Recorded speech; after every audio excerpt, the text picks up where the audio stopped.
Bien sûr, de crypto, les infos crypto pour ceux qui n'ont pas le temps. Gros signal bientôt avec la fin de l'enfer pour les altcoins, les gars. On va regarder ça ce matin.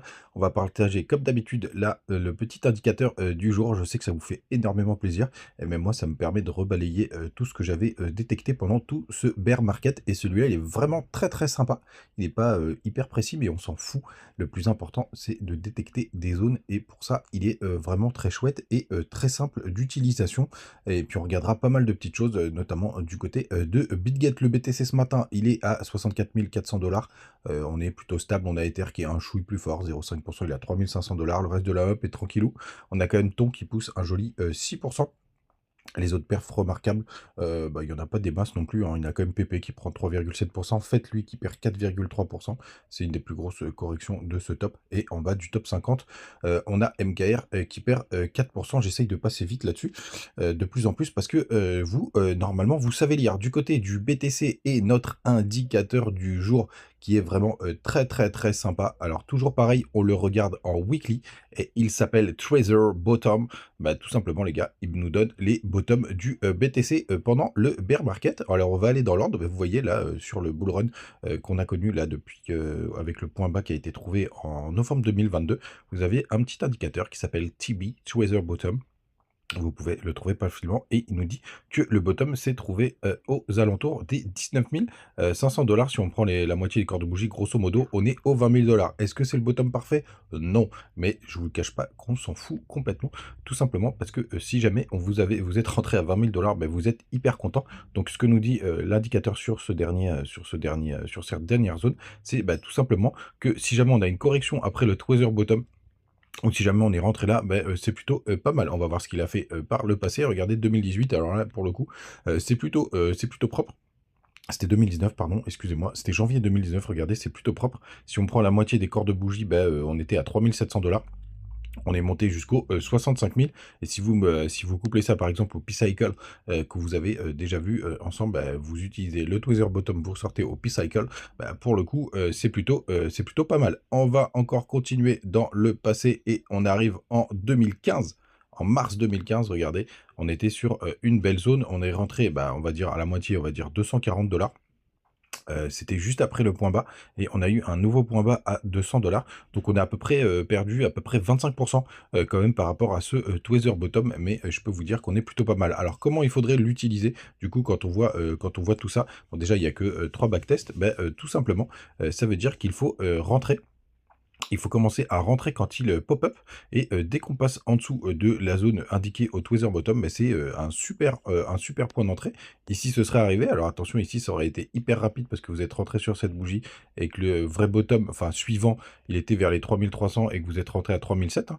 Donc ça fait une petite correction, mais pas bien dangereux. Et là, pour le coup, on a moins 25%, comme à peu près ce qu'on avait vu sur la première fois où il a pop-up, mais quand même un indicateur qui est hyper cool. On continue en revenant à nos moutons aujourd'hui, et je vous disais dans la vidéo un super signal qui va arriver. Pour le coup, c'est pas encore en weekly qu'on le voit là parce qu'on est en train de traîner sur la trendline, mais on est sur une grosse zone de support.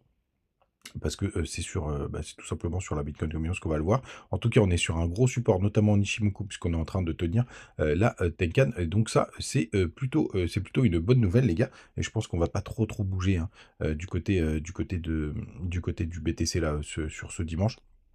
On va aller voir les gaps CME, mais on est plutôt pas mal. Alors attention, parce qu'il faut absolument qu'on re-rentre dans le nuage, parce que pour l'instant, on se fait rejeter, mais on est à la trendline, on est vraiment coincé entre les deux. On a enchaîne les petits fake out, donc on va voir ce que ça va donner. Et le gros signal, pour moi, il est plutôt sur la Bitcoin dominance, hein, parce que ça commence à avoir de la gueule là. On se fait pas mal rejeter par rapport à la trendline. En daily, ce que j'aimerais, c'est qu'on vienne breaker sous les 55, tout simplement parce que ça nous ferait une figure baissière, hein. Un M qu'on voit d'ailleurs, on voit les divergences du côté du RSI. Vous voyez sur ce point haut juste là, on a fait un point ici sur le RSI, et là sur le nouveau point haut, on a fait un point plus bas sur le RSI. Donc ça, c'est plutôt très très propre. On regarde en weekly ce que ça donne. Et en weekly, vous voyez, on s'est bien fait rejeter par la trendline. Là, cette bougie, elle est bien dégueulasse, hein, sur la Bitcoin dominance. Donc, c'est la puissance de BTC.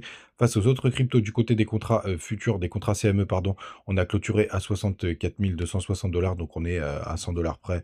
Il n'y a pas de grosse position à prendre. Je pense qu'on n'aura pas de gap cette semaine. ETH BTC. ETH qui est, pour l'instant un chouïa plus fort, mais il est en train de travailler cette grosse zone de résistance.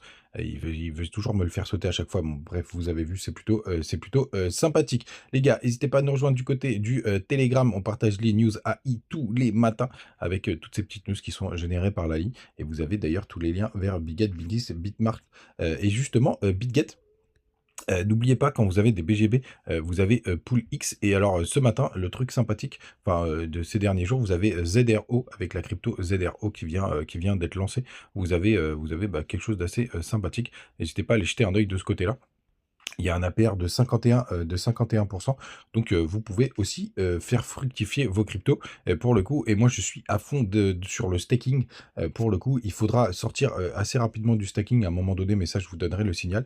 Mais en tout cas, vous avez le ZRO ce matin qui est plutôt sympathique comme d'habitude. C'est Bitget, c'est un lien d'affiliation. Du côté des autres infos, vous avez toujours le Twitter. Et on va aller regarder ce qui se passe du côté des fundings. J'avais envie de vous parler des fundings ce matin, puisque c'est plutôt intéressant. Vous avez l'information juste là. Et regardez, les fundings là sur Binance, on est à 0,02. Ça veut dire que vous multipliez ça par votre position. Donc si vous avez 100 $ en levier x10, ben, ça fait 1000 $. Et ça, c'est que vous payez toutes les 8 heures. Et du côté de Bitget, regardez, il est en négatif. Et justement, on va revenir sur Bitget, parce que je trouve ça intéressant de temps en temps de vous parler de ça. Tout simplement, on va aller hop du côté contrat futur BTC. Et quand vous allez ici, là, vous voyez justement, vous avez les fundings qui sont juste là. Vous voyez 0,039. Et donc, si par exemple, vous mettez 100 $ en levier 10, bah, ça veut dire que je sais plus, c'est 4 ou 8 heures, vous regarderez. Pour le coup, vous récupérez, si c'est en négatif et que vous êtes en longue, vous récupérez un certain montant. Ici, quand vous prenez votre position, vous voyez, vous avez le prix de liquidation si jamais vous le faites, mais après, il faudra tout de suite mettre les TP et les stops. Vous pouvez le faire même directement avant même de démarrer. Et vous avez la même chose si vous ouvrez un short avec les zones de liquidation. Donc c'est plutôt propre, c'est plutôt intéressant. Mais les gars, comme d'habitude, attention. Quand vous faites du trading, ça reste hyper dangereux. Moi, j'ai fait un petit break là, tout simplement. Donc, faites attention à vous et à votre capital. Il y a souvent des perdants. Il y a même la grande généralité, c'est des perdants, les gars. Mais Bill Gates reste assez sympathique pour tous ceux qui veulent s'amuser avec ça. Les gars, vous savez tout. Passez un très très bon dimanche. J'espère que l'indicateur vous a plu. On est bientôt à la fin. Et puis, on se retrouve demain. Ciao.